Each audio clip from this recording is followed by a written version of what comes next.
क्यों सोमवार, अष्टमी और ये अन्य जितनी तिथियां होती हैं, अमावस्या, पूर्णिमा, प्रदोष, चतुर्दशी, त्रयोदशी, ऐसा वर्णन उसमें आता है कि इन दिन बेलपत्र को नहीं तोड़ा जाता। अष्टमी, नवमी, ये तिथियां हैं, क्यों नहीं तोड़ा?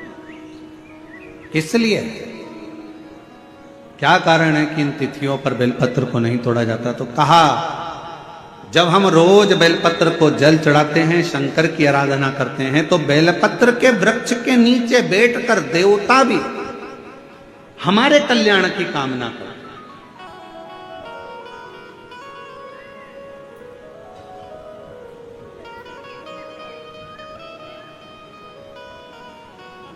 कितनी बड़ी बात लिखी है। लिंग पुराण को उठाकर अगर आप पढ़ेंगे तो उसमें लिखा है, 1.25 किलो सोने के सिंहासन पर, कितने किलो? जम के बोलो जरा, आवाज नहीं आई। 1.25 किलो सोने के सिंहासन पर मखमल का गद्दा बिछाकर एक शालिग्राम भगवान की मूर्ति, शालिग्राम भगवान की शिला रखकर उस पर सोने का छत्र 0.5 किलो का लगाकर हीरों और पन्नों से शालिग्राम भगवान का श्रृंगार कर कर किसी को दान करने का फल मात्र एक बेलपत्र शंकर के मंदिर में चढ़ाने से प्राप्त हो जाता है।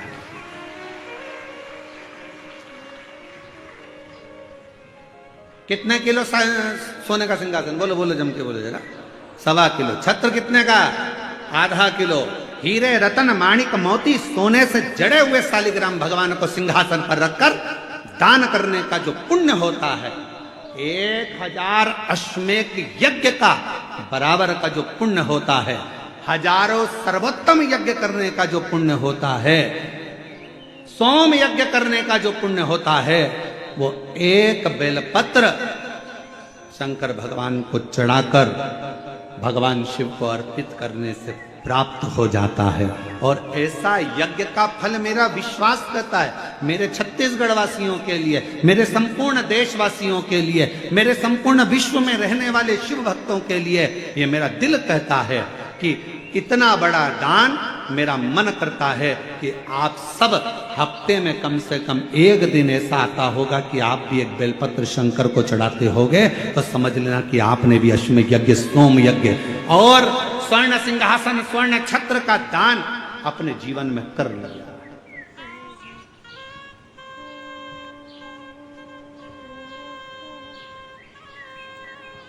तीन वचन भगवान शिव ने पार्वती जी को दिए हैं, सावधानी से सुनिएगा उन वचनों को।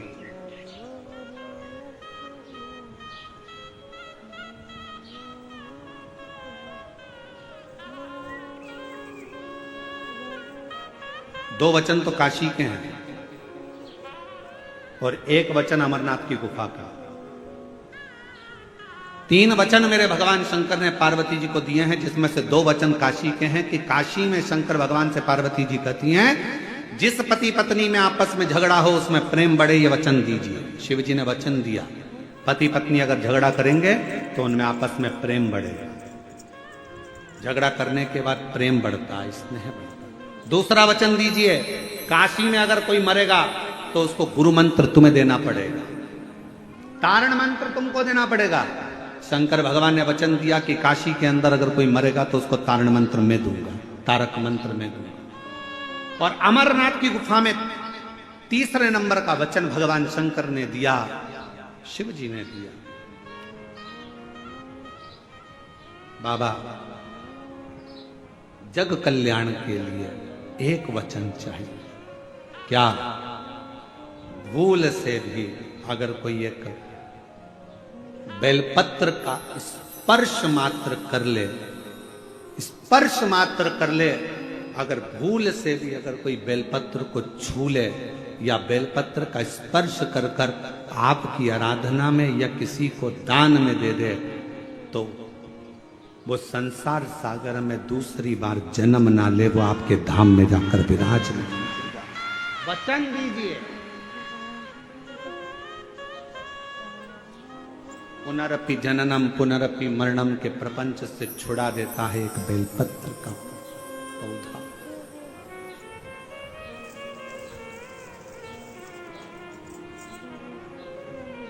शिव जी के मस्तक पर कितनी रेखाएं रहती हैं त्रिपुंड में?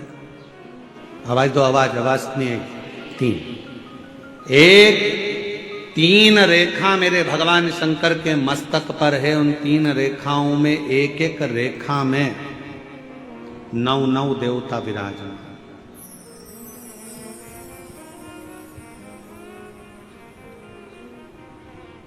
एक रेखा में 9 देवता, दूसरी रेखा में 9 देवता, तीसरी रेखा में 9 देवता।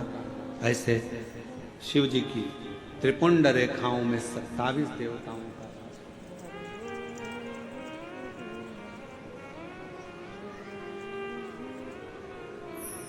पूरे एक त्रिपुंड में। आप रोड पर से चल के आते हो, बहुत सारे तिलक लगाने वाले आपको मिलते हैं। उन्होंने अपनी थाली में फूल रख रखा है, ऐसा फूल रख रखा है। उस फूल से आपका पूरा सिर रंग देते हैं। बोलो बोलो, सही है कि गलत है? अरे बोलो तो जम के। ऐसा सिर रंग देते हैं और आप उनसे कुछ कहती भी नहीं हो। आपको कहना चाहिए ये सिर रंगने से कुछ नहीं होगा। अगर कुछ करना है तो अपने हाथ की 3 उंगलियां लीजिए और त्रिपुंड खींचिए। कम से कम 27 देवता मेरे मस्तक पर रहना चाहिए। 27 देवता मेरे मस्तक पर रहना चाहिए। चंदन की, भस्म की, रौली की, मौली की। अगर आप किसी भी भस्म का, चंदन का मस्तक पर अगर आप अष्टगंध का भी अगर त्रिपुंड लगा रहे हो तो आपके मस्तक पर 27 देवता त्रिपुंड की 3 लाइन खींचते से ही विराजमान हो जाते हैं। तिलक लगाने वाले फूल रख लिया, फूल से पूरा माथा रंग दिया, रंगने के बाद कह दिया चलो दक्षिणा दो जाओ। उस समय पर आपको कहना चाहिए मैं कथा में आई हूं, शिव की कथा है, मेरे मस्तक पर त्रिपुंड लगा। त्रिपुंड से मतलब है कि 27 देवता, जब तक मेरे मस्तक पर त्रिपुंड रहेगा 27 देवता मेरे साथ में हर पल हर घड़ी रहेंगे, हर क्षण। पर हम नहीं बोल पाते। उन्होंने लिया फूल से रंग दिया, नहीं नहीं नहीं, हमको त्रिपुंड लगाइए, हमारे मस्तक पर त्रिपुंड होना चाहिए।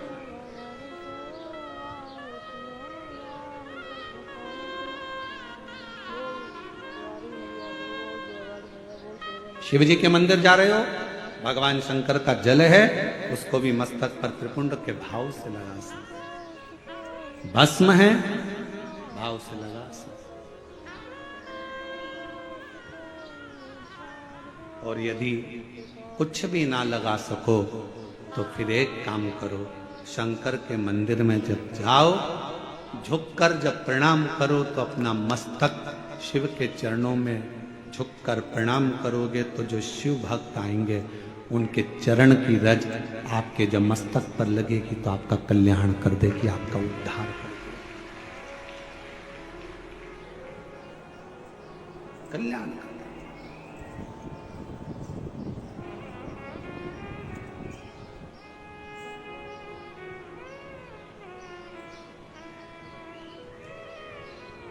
कहते हैं कि 27 देवता जो त्रिपुंड में विराजमान है वो शंकर से मिलाने का कार्य करते हैं, शिव से मिलाने। बाकी सी लटक गई, नैनों में अटक गई, कब तुम दर्श दिखाओ। बाकी सी लटक गई, नैनों में अटक गई, कब तुम दर्श दिखाओगे।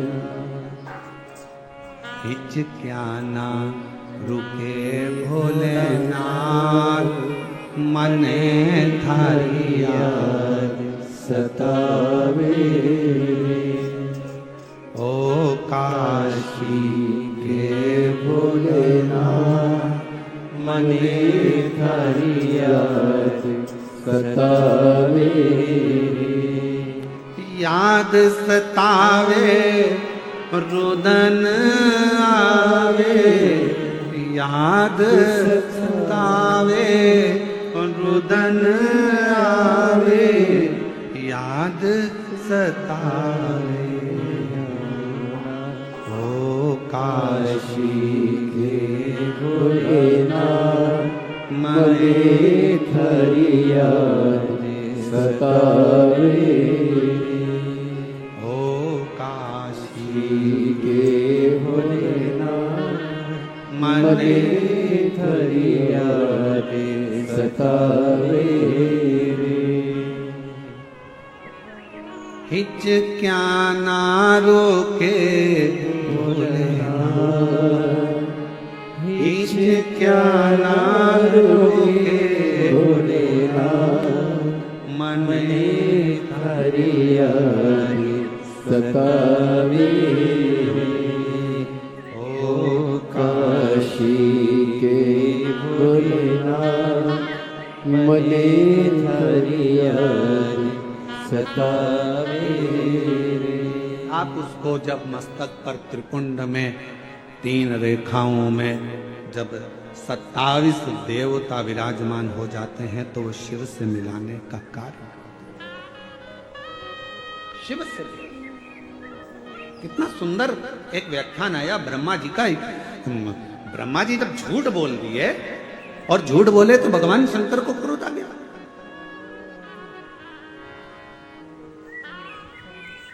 पांव का नख तोड़ा, काल भैरव प्रकट करा, काल भैरव ने अपने हाथ का नख तोड़ा, ब्रह्मा जी का सिर काट दिया। सिर लुढ़कते लुढ़कते गया तो कर्मनाशा नदी बन गई, जो आज भी उत्तर प्रदेश में बहती है।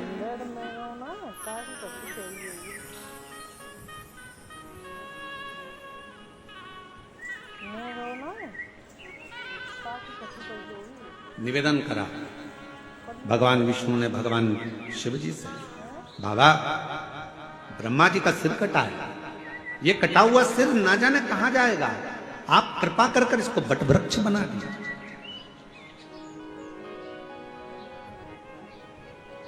वो तो इतना दीवाना है, वो कौन है वो? इसको बट वृक्ष बना दो, आप करुणा करो, इसको बड़ का पेड़ बना दो, बट वृक्ष बना दो।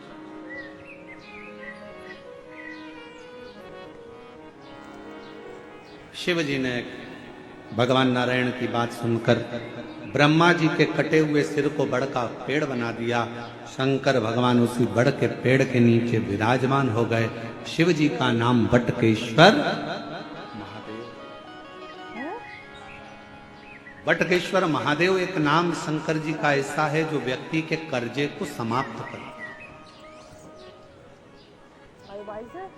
कर्जा करने के बाद व्यक्ति सोचता है मेरा कर्जा नहीं चूक रहा, बहुत ज्यादा टेंशन में चलता है। पैसा अगर कर्जा तुमने लिया है तो चुकाओगे भी तुम, तो फिर टेंशन करने की जरूरत क्या है। ज्यादा कर्जा हो गया महाराज, अब क्या करें। पति और पत्नी इतने डिप्रेशन में पहुंच गए कि आखिरी में अपने शरीर को ही त्याग दिया, मरने की तैयारी कर ली। ना ना ना, शिव महापुराण की कथा कहती है कर्जा तुमने करा है, कर्जा तुमने लिया है, चुकाओगे भी तुम, घबराना नहीं। कर्जा ज्यादा हो जाए तो बड़ के पेड़ के नीचे श्री शिवाय नमस्तुभ्यम का जाप करिए। बट वृक्ष के नीचे अगर कोई शंकर का शिवलिंग है उसका पूजन करिए।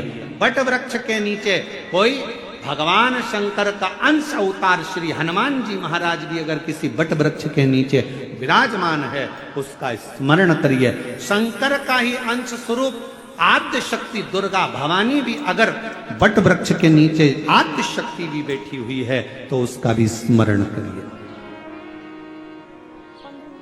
बट वृक्ष के नीचे कोई देवता अगर विराजमान है उसका पूजन करिए, उसकी आराधना करिए, उसकी अर्चना करिए, उसका फल आपको मिलेगा, कर्जे से मुक्ति होगी। आप यह ना सोचिए कि शंकर जी तो है ही नहीं, बढ़ के नीचे हनुमान जी मिल गए, हनुमान जी का स्मरण कर लो।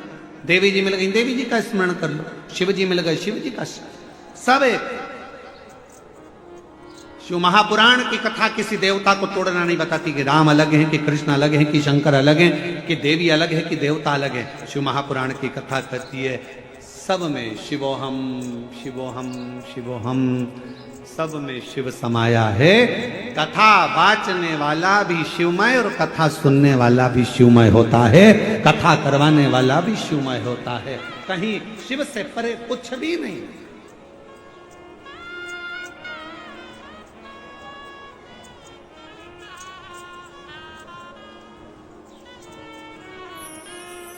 और मेरे भोले तेरा सहारा